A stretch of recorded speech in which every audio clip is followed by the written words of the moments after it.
Le dégoût dans le couple, comprendre, agir, renaître. Tu sais, au début, tout semble évident. L'amour est fluide, naturel.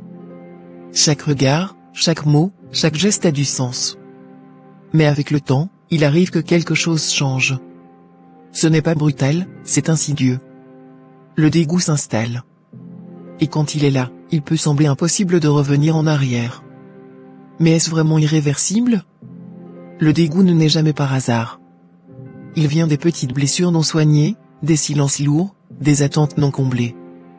Il vient des habitudes qui s'effacent, des efforts qui diminuent.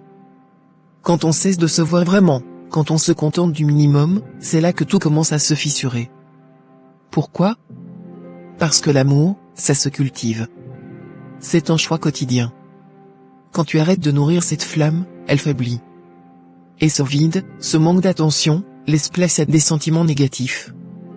L'autre devient un miroir des frustrations, des désillusions. Mais écoute bien, le dégoût n'est pas une fin en soi. Ce n'est pas une condamnation, c'est un signal d'alarme. Il te dit que quelque chose doit changer. Que vous devez réapprendre à vous voir, à vous écouter, à vous comprendre. Tout n'est pas perdu tant que vous êtes tous les deux prêts à agir. Tant que vous êtes deux à vouloir retrouver cette connexion.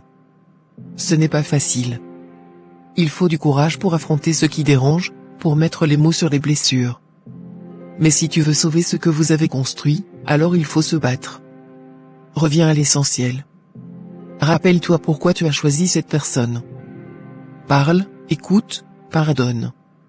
L'amour renaît dans l'effort commun, dans l'attention sincère.